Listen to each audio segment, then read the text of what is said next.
Have you ever achieved a major financial milestone? Perhaps you've landed a big client, hit a revenue goal, or finally built up your savings account, only to watch yourself systematically self-sabotage it within weeks.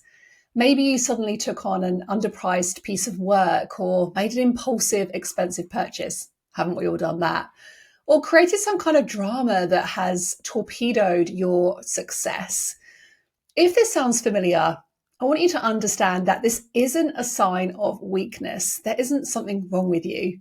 This isn't lack of willpower. It's not mindset. This is literally your whole fight or flight nervous system treating financial success like it's a complete threat to your actual existence. Hear me out for a minute. Right now, there are thousands of people that are searching for terms such as, why do I self-sabotage when things go really well? Or why can't I seem to hold on to my money? Because they're actually experiencing success dysregulation. This is where your body literally cannot tolerate the feeling of having more. So it creates chaos, it creates stress, it creates events that crop up that bring us back into this feeling of familiarity or struggle. And so we're going to be diving in today into why you may be getting 80% of the way to your financial goals and then something just seems to happen. And then more importantly, how to rewire your nervous system so that you can finally keep what you have created. This is episode 4 of the Breaking Money Cycle. I'm Catherine Morgan, and we're talking about the most overlooked aspect of money trauma. What actually happens after you succeed. As a financial advisor, having been in the industry for over 25 years, I know I don't look old enough, this is going to be diving into the psychology behind money.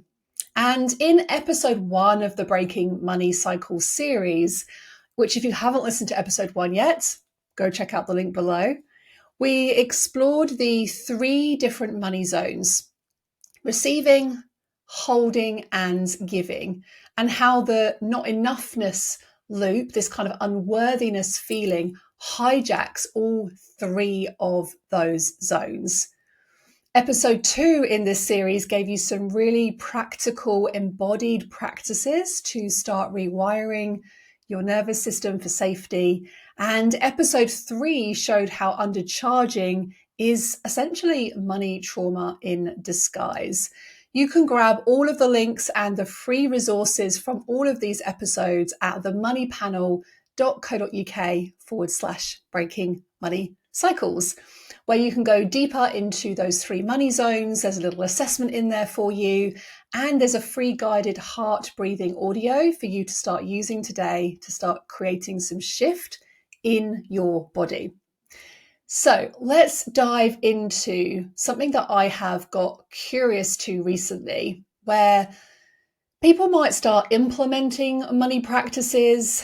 Maybe this is you. You've begun to see some shifts in how you're feeling about your deservedness to make money or to hold on to that money for longer. Maybe you are an impulse spender. Maybe you have a lot of fear around actually spending money, even if you have it. Or maybe there is just some self-sabotaging patterns that you want to change. Now, what I often see is that people have these behaviors and then they have all these successes and then something just happens, right? It's that kind of limiting self-talk narrative, that little voice that kicks in that makes you feel like you're not good enough, you're not equipped to manage this part of your life, even when logically you know better, right? And that's because we haven't addressed one of the most important parts of money trauma, which is your nervous system's fear of actually holding on to success. Just think about that for a moment. I want you to think about a time when you were successful. Did you actually allow yourself to sit in that success? Did you celebrate with yourself, or did you play it down? Or were you so caught up in the moment of celebrating that success that you were waiting for the next thing and working towards the next version of what success meant for you, not again allowing yourself to really sit in that success? And let me just tell you about a moment for me when I realized that I was actually afraid of having money. And it was back in 2019. It was about 4 years after I left my kind of corporate world of being a financial advisor. My business was thriving. I'd hit my first six-figure year. I had a waiting list of one-on-one coaching clients, and I should have felt at the top of my game. I was in the coaches world, I guess, successful, but I didn't feel it. I was absolutely terrified. I would wake up in the morning and I was in this kind of hyper-vigilance state. So I was checking my business bank account obsessively. I was convinced that it was just all going to disappear. I started making quite erratic decisions, not carefully considered. I'd say yes to pretty much every opportunity that came my way. I actually lowered my prices because I really felt like I wanted to help everybody. And I was so convinced unconsciously that my success wasn't going to last. And within 6 months, I'd hired a team that I really didn't need. I literally found a way to get rid of all of this money that I was accumulating in my business. And I'd successfully basically sabotaged everything that I had worked for.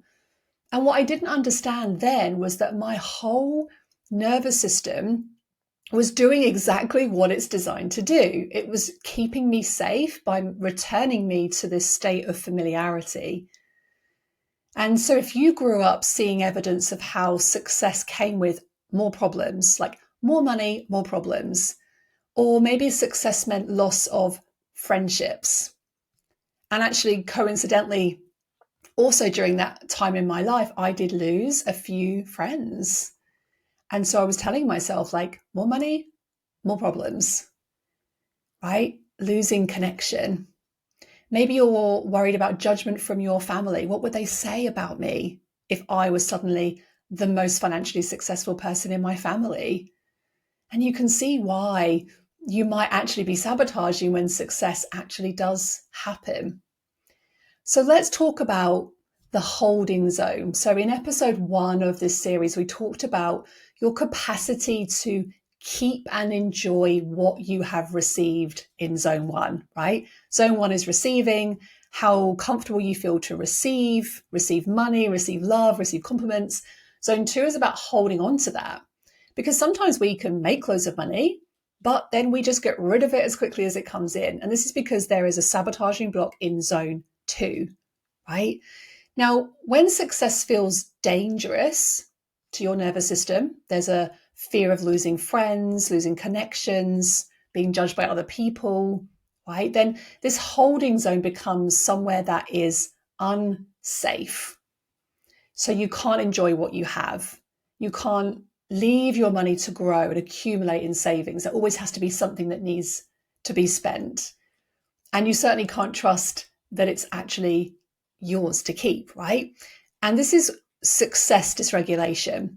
So your nervous system is responding to that feeling of success. And this just changes everything. If you just think about that for a moment, when you can really understand that your body's job is to keep you safe, your brain's job is to keep you safe, then of course it's going to find ways for you to self-sabotage. And actually, it's not even really self-sabotage.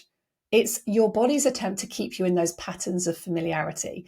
And breaking those patterns will feel unsafe. And there are some small things that you can do to try and break those cycles. And we're going to talk about those shortly. So what do I mean exactly by success dysregulation? So success dysregulation is what happens when your body, your nervous system interprets financial success as a threat, right? So remembering that it's your job, it's its job to keep you happy, to keep you safe, to keep you alive. And so your unconscious programming in your body believes that having money makes you vulnerable, right? It makes you visible.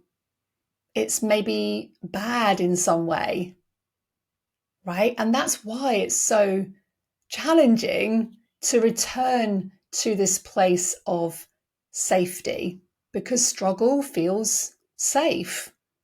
Struggle feels safe. And this is why you see a lot of like millionaires, for example, who have maybe won the lottery and then they self-sabotage and they spend it within a year. Many, many stories around us in society of lottery winners that have done that. And it's not because that they've made bad decisions with money. It's just that it hasn't felt familiar for them to suddenly have all this money. Suddenly they're thrown into the spotlight. Suddenly these temporary friends come on the scene. They have these expectations on themselves of what they should be doing with that money. And I'm sure you've probably asked yourself that question before. If I won the lottery, what would I do? Right? And if you've ever had this conversation with friends or family, suddenly these expectations come in like, oh, my family are going to expect me to give them money. Am I going to have to pay their mortgage off?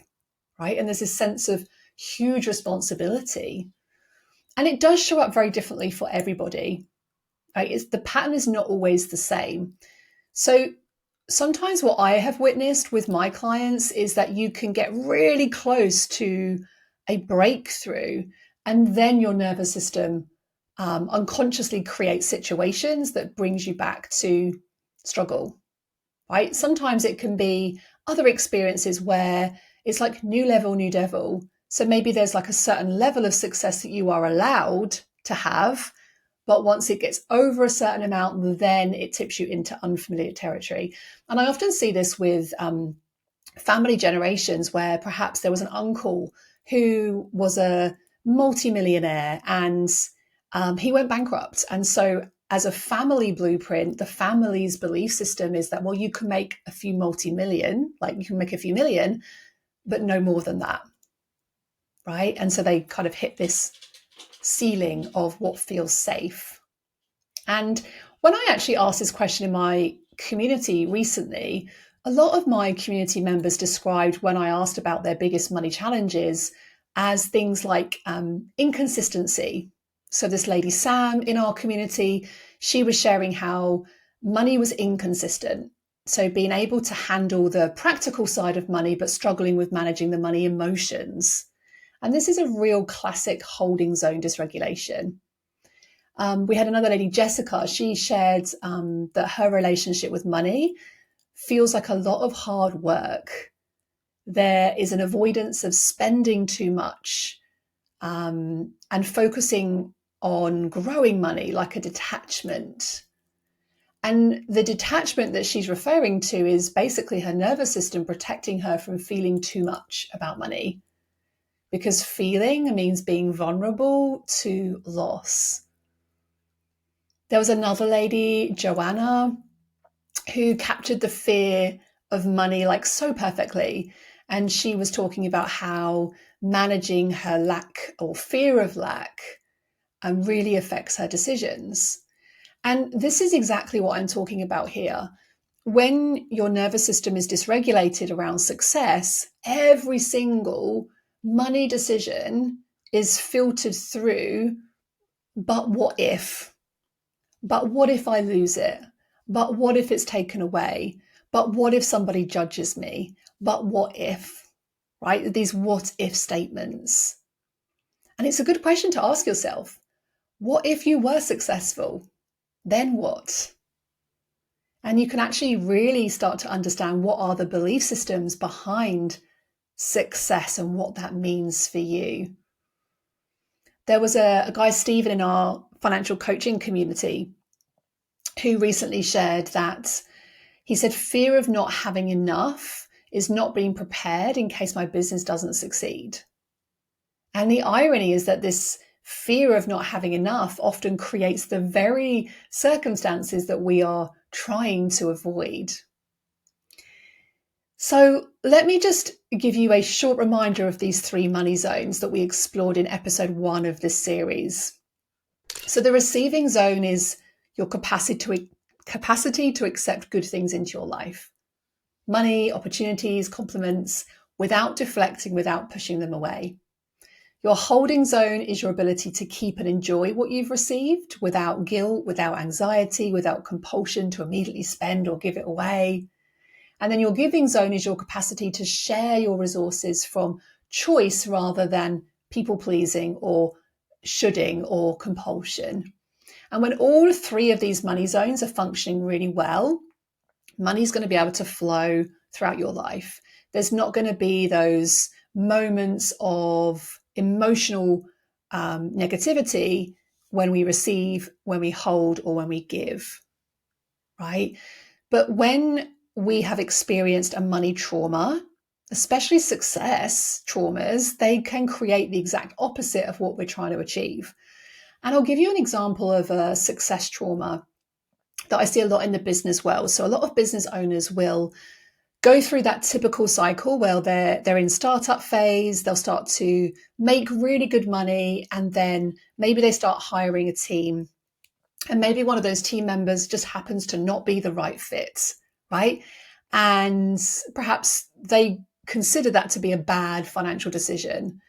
And so maybe they sack that team member, and they are left with this belief that more team, more problems, right? And so they don't ever hire anybody again. They're like, I'll just do it all by myself. It's so much easier. I knew this was going to be a problem. Like, I knew I was the only person who could do this in the best way, right? And I see this all the time, is that people hire the wrong people, they have a bad experience, and then they don't ever do it again because there's just so much fear of success, right? Well, what would happen if you did actually find someone who is better than you? It's one of the great things I love about hiring people in my business. Like, I'm always looking for people that are better than me, right? That's a great way to build a thriving business.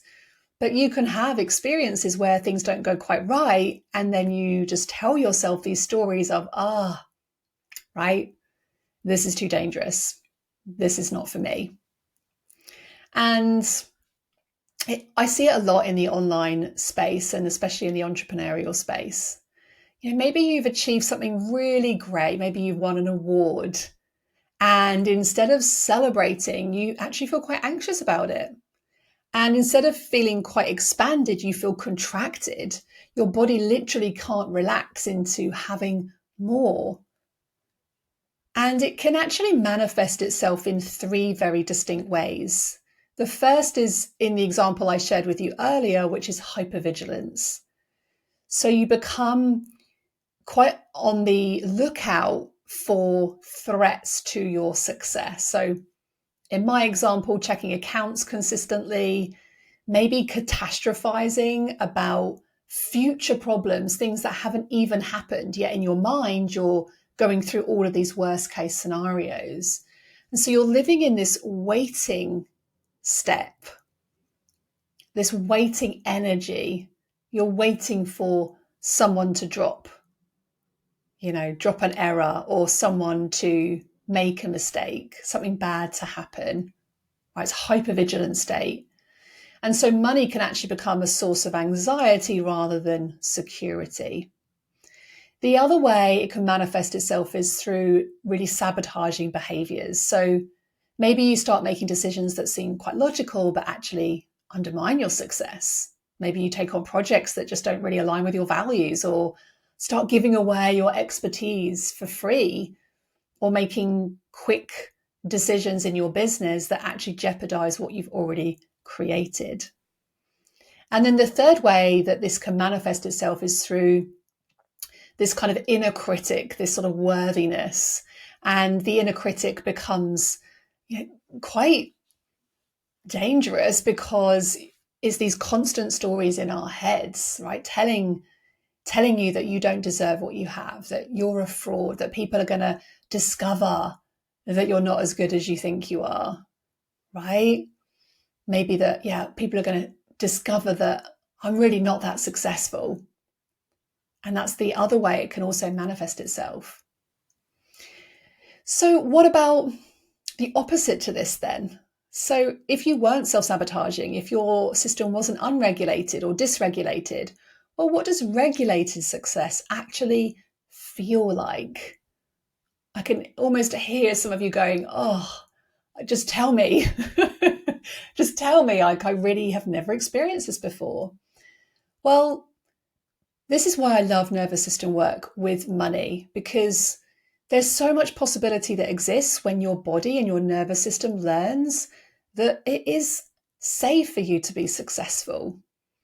And one of my clients described it in such a lovely way. And she said, I can really visualize how that would feel so different in my body. It would feel lighter, it would feel unblocked, and it would feel open. And her vision was feeling sort of limitless and knowing without any doubt that she could really live an enriched life without restrictions. And I think a lot of those restrictions come down to conditioning. And actually, we have a lot to unlearn in order for our nervous system to be regulated. I mean, I know if I spend an hour scrolling on social media, my nervous system feels dysregulated. I've suddenly been flooded with all of these subliminal messages about the way I should be living my life. And so that can create a dysregulated nervous system. So in what she's described there, I think that's a lovely way of seeing how a regulated nervous system would actually feel. And the words that come up again and again when I do this work with my students and my audience is light, trust, spaciousness, contentment, freedom. And they're not mindset states, they're states in the body. They're states in the body. And I think we do have a lot of unlearning to do with this work. I know that for so many people, financial success can also feel like quite a betrayal to your family. If you grew up in a family where money was scarce, where rich people were talked about, secretly behind closed doors, where money struggle was kind of like almost seen as a way to connect with other people, to feel connected to other families that were also struggling. This kind of experience in our families can create in our nervous systems this pattern of, having money means abandoning my family or means I'm going to be somehow rejected from my community. And I know for sure I've worked with people before where every time they've made good money, they felt like they've become somebody that their family wouldn't recognize because it feels like a whole change of identity. And so your nervous system might be keeping you financially struggling rather than risking the loss of your belonging and a shift in who you are and your identity. Right? And you can hear this in people's language where they say I am bad with money. I am terrible with money, right? This I am is a direct statement of who we are connected to money.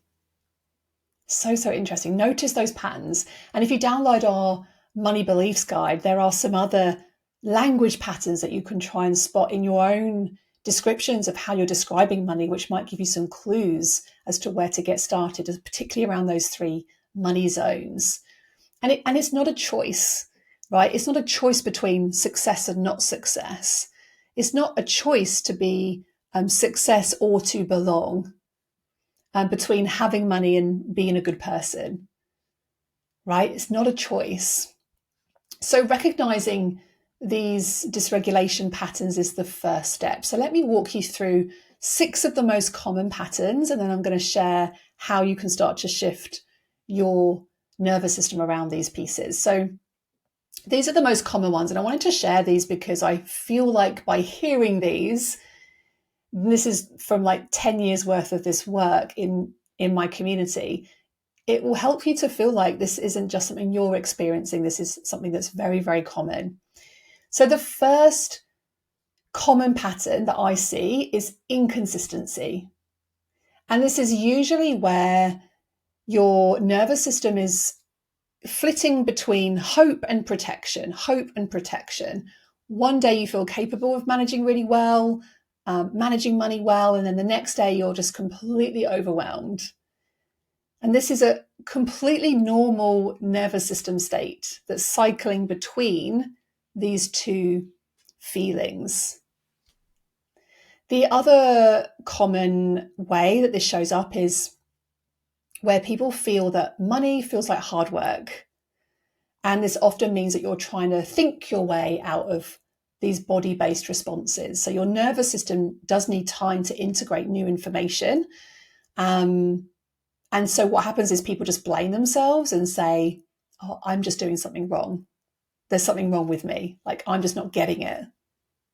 Right? So that's another really common way that this shows up for people.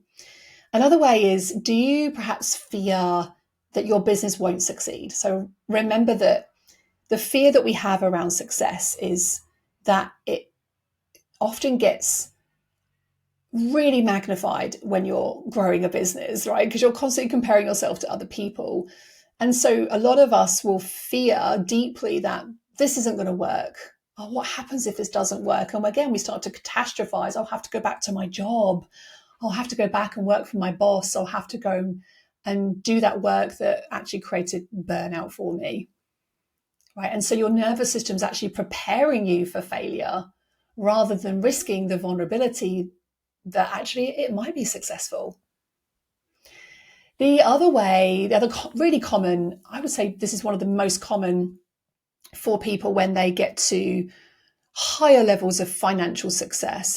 So let's say, for example, people are in the kind of $7-figure, $1 million, £1 million mark in their business, is that they start to experience success guilt, where money starts coming in, it's coming in, maybe it's coming for a little bit longer.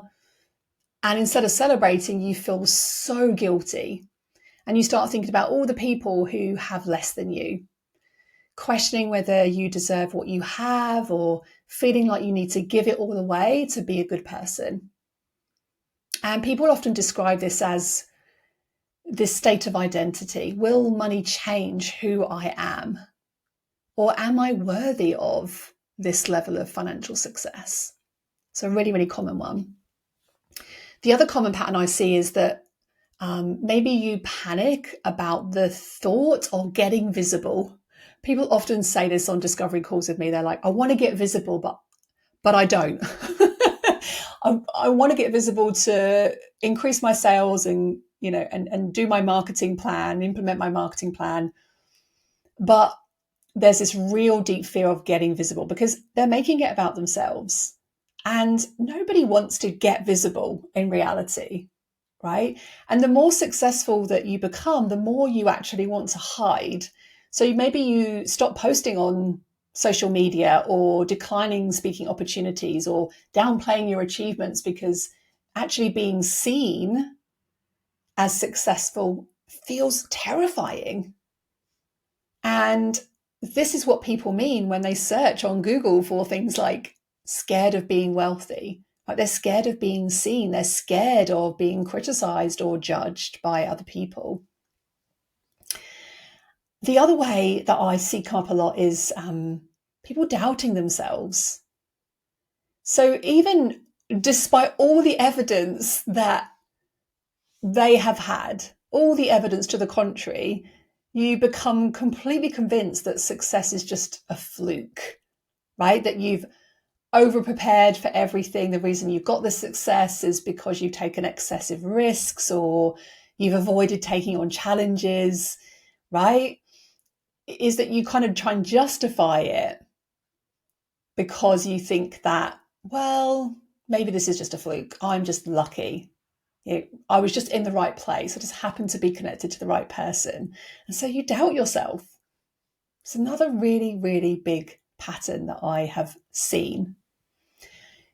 So let's start with maybe just exploring some somatic, so some body work that you can begin to create some shifts around any of these areas. If you've sat away nodding to yourself and going, yep, Catherine, I can resonate with some of those. I've got some free somatic money resources that you can grab from my website, themoneypanel.co.uk/breaking money cycles. And I'm going to just share one piece with you now as well. And this is all about very gradually expanding your nervous system's capacity to hold success without going into dysregulation, right? That's the goal. And a way that we can do this is just by actually bringing some awareness into that dysregulation and regulation. So you can just do this very gently. If you're listening to this while you're driving, obviously, please don't do this with your eyes closed. But you can just simply just place one hand onto your heart. Your heart has a lot of very powerful energy, and one around your kind of solar plexus, which is just below your rib cage. And just sit there for a moment and just notice your breath.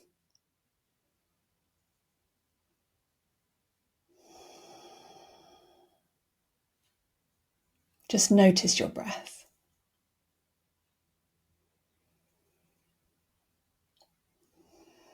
And you can bring attention into the heart space, into your chest space, and just notice. Notice your heart expanding as you breathe in, and then as you breathe out. So not just creating space for air, but for good things to happen and to be held in your life. And as you continue with this breathing, just think about this word ease, or freedom, or peace. What would actually happen in your body if you were to allow your body just to experience that state for a moment? What would it feel like in your body to have ease with money? What would it feel like in your body to have that freedom? Notice where you feel that in your body and just breathe into that feeling. Breathe into that part of your body.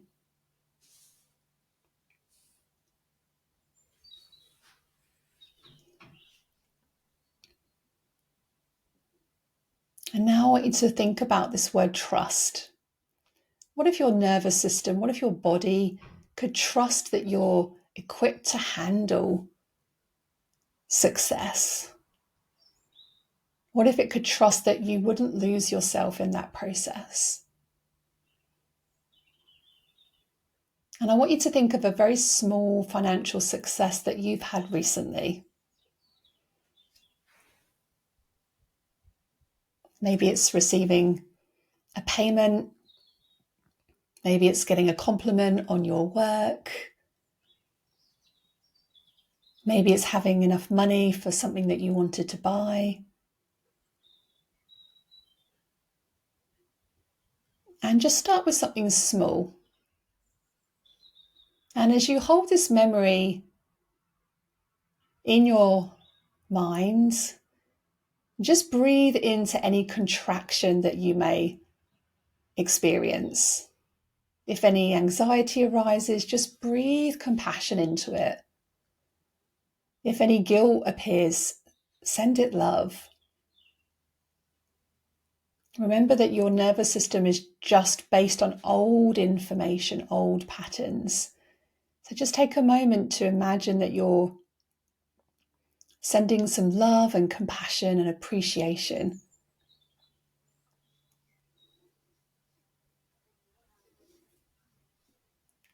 And just notice what happens in your body. If you feel expansion, just breathe into that feeling. Let your nervous system remember that there is safety and success. And if you're still feeling some resistance, just pause and just breathe compassion into that resistance.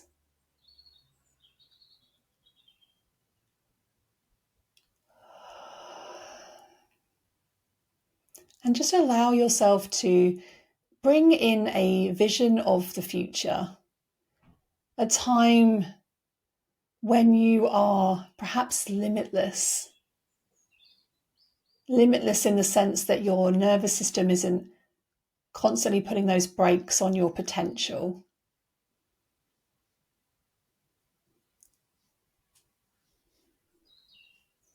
And imagine yourself perhaps 6 months from now, where you've practiced this work regularly. You've allowed your body to feel that state of expansion, even just for a few moments.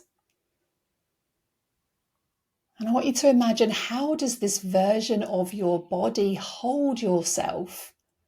How do you hold your shoulders when someone gives you a compliment? How do you react and breathe when money comes in? How do you celebrate those successes when business is thriving? Really feel this future state in your body right now. This isn't something you need to wait for. This is something that is safe for you to feel right now. And just set an intention with yourself that from today, you want to respond the next time that something good happens financially, allowing your nervous system and your body to learn that success can be safe, that you can celebrate your wins. And that's a very shortened version of a simple practice that I would encourage you all to do. You can get a full experience of this at the free resources area, which I shared with you earlier, the moneypanel.co.uk/breaking money cycles. And I want you to do this week, right? Before any situation where success is possible, where where success is happening, where you're about to go and have a money conversation, you're about to go and launch something, or something really good happens this week, just take a moment to drop into your body and bring some awareness to how success feels in your body. Get a sense of your breathing, where you feel contracted, where you feel expanded in the body, and see if you can just gently bring some awareness to the resistance. It is safe for me to receive good things. It is safe for me to celebrate.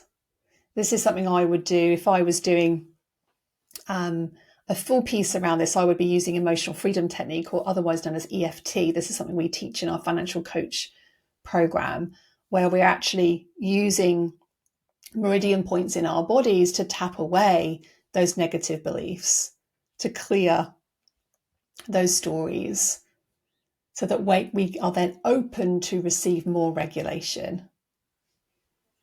Right? But just remember that your nervous system's doing a pretty good job. So when you're faced with a financial decision, just ask yourself, what would I choose if I believed that success was safe for me? What would I choose if I trusted my nervous system could learn to hold more with love and joy and compassion? How can I honor both my desire for growth and my need for safety? It's not a choice. And the goal isn't to override your nervous system's concerns, it's to help it to understand that it's information. It's just information about what success means, information that has likely been passed down from generation to generation, from society. And these are learned responses, which means that we can unlearn them. Right? Your body has developed these patterns to keep you safe, and it can learn new patterns. It can learn new patterns to allow you to be safe with success. The holding zone really isn't just about having money. It's about helping you give capacity to yourself to sustain the good things that you have created. And when you can heal the success dysregulation, you don't just make more money, you get to actually enjoy it, right? Maybe give it, but from a place of choice. Maybe start to invest it because you're not fearful that you're going to run out of money. Right? Maybe start to spend it without guilt. So if you want to go deeper onto this, I would encourage you to continue listening to this Breaking Money Beliefs series. We have 10 episodes in total. This is episode number 4. And dive into those free resources at the moneypanel.co.uk/breaking money cycles, where you'll get the 3-zone self-assessment and the heart breathing audio. So be gentle with yourself as you go through this awareness. Awareness is always the very first step towards lasting change. And I will see you next Monday for the next episode in the Breaking Money Cycles series.